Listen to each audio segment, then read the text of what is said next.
So with today's move, Apple and Meta are now tied as the worst performers among the Magnificent Seven stocks this year, closely followed by Microsoft. So with earnings coming in less than 2 weeks, what will it take for Apple shares to stage a comeback? Tim, we'll start with you. Well, welcome, Leslie Thank Picker. you. It's so great to have you here. Great to be here. It's an interesting conversation to have on what was an extraordinary week, and Apple's just kind of like an afterthought. And that's kind of the problem here. I think that's the issue. I think with part of Apple's move to all-time highs, and as someone that's long Apple, and not necessarily because I think there's a lot going on, but because I think there's not a lot that's been priced in. I love the Google Gemini partnership. It's not a huge surprise. We know some of the drivers, certainly for Google, but also for Apple, was that DOJ settlement, the dynamic here where I think, ultimately, I believe Apple is still how much of the world is going to really live their AI better life. And that has yet to happen. And so the problem with Apple here is there have been a lot of drivers,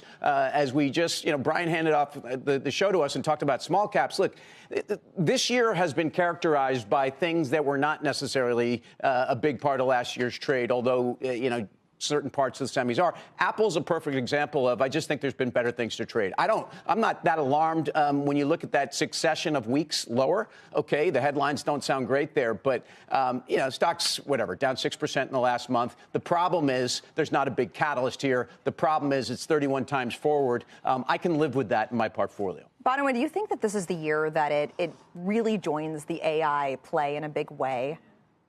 I'm not sure. It's something that everyone's been waiting on. Well, yeah, all indications would actually suggest that they are in no rush to do that. And I think that's one, which is part of the downside and why you can probably still own it. But I think it's also why it has not had the same type of returns as, say, in NVIDIA or some of the more closely related cloud and AI names.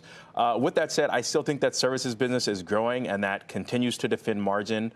I don't think this is much of a trading vehicle. And I think 2025 was very much about owning high beta tradable names. Even into 2026, the story has been a rotation away from AI, big tech, and AI adjacent names into more old industry, economically cyclical and sensitive type of names. And so, like Tim said, there really is no catalyst there. I do think, the forward multiple is somewhat concerning, and until there is some catalyst, I don't see much upside.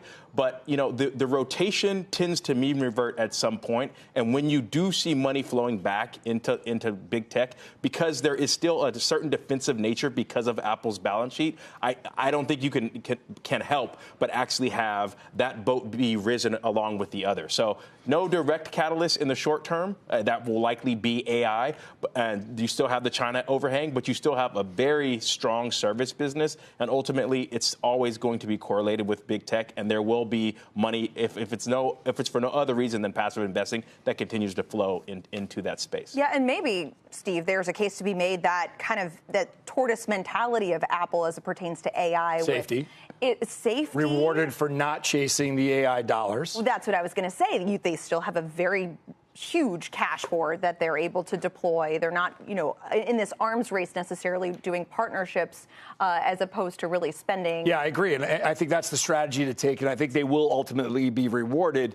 Bonawyn talked about the reversion trade. So there's been 9 times since 2000 where Apple traded down for 7 straight days.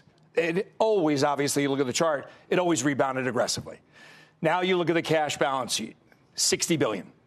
40 billion, 50 billion, it depends on who's counting and when they're counting, right? So the services is 22% of revenues. Bonawyn talked about that. Growing at 14%. Higher margins, high 70% margins. So there's a number of things to be bullish about.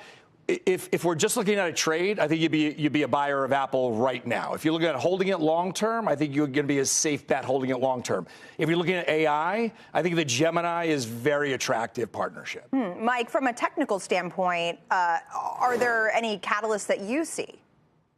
I kind of agree with what everybody has said here. I don't think that AI is the reason to get into Apple. They're not the pioneers in the space by any means. Steve, hit on probably the most important thing, which is that the services revenue, which is about a quarter of their business, growing at 14% versus the hardware side growing at about 4%.